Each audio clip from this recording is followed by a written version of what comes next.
હાલમાં ધોમધખતો ઉનાળો ચાલી રહ્યો છે ત્યારે ઉનાળામાં મૂંગા પશુઓ અને પક્ષીઓ માટે પાણી અતિ આવશ્યક બની રહે છે।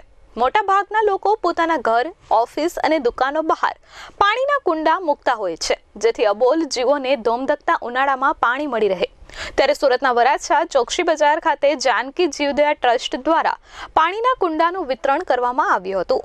ઉનાળાની શરૂઆત થતાં આપણને કાળઝાળ ગરમીનો અનુભવ થાય છે। આ ઉપરાંત પાણીની અછત પણ સર્જાતી હોય છે। જરૂરિયાત મુજબ પાણી મેળવવા માટે ફાંફા મારવા પડતા હોય છે। તો આ કાળઝાળ ગરમીમાં પશુ પક્ષીઓ માટે પણ આપણે થોડીક મદદ કરીએ તો તેમને રાહત મળતી હોય છે। ત્યારે સુરત શહેરમાં જાનકી જીવદયા ટ્રસ્ટ દ્વારા પાણીના કુંડાનું વિતરણ કરવામાં આવ્યું હતું।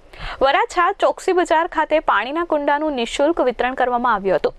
લોકો વ્યવસ્થિત જગ્યા પર કુંડામાં પાણી મૂકે જેથી પક્ષીઓ આ ગરમીથી રાહત મેળવી શકે તેવા આશયથી દર વર્ષે પાણીના કુંડાનું વિતરણ કરવામાં આવે છે।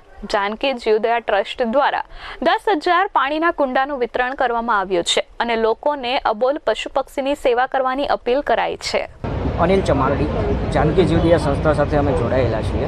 દર વર્ષે ઉનાળામાં જાનકી જીવદયા ટ્રસ્ટ અને અમારી ટીમ દ્વારા 10,000થી વધારે કુંડાઓનું સુરત શહેરમાં વિતરણ કરવામાં આવે છે, જેના ભાગરૂપે આજે મિની બજારમાં ચોકસી ખાતે એનું આયોજન કરવામાં આવ્યું હતું। લોકોને એક સંદેશ આપવા માગીશ કે અમે જે તમને કુંડાઓ આપીએ છીએ તે વ્યવસ્થિત જગ્યાએ લગાવી અને આ પક્ષીઓને જે વધુમાં વધુ પાણી મળે જેથી કરીને આપણે આ પક્ષીઓને ઉનાળામાં બચાવી શકીએ। Bureau report S24 news Surat.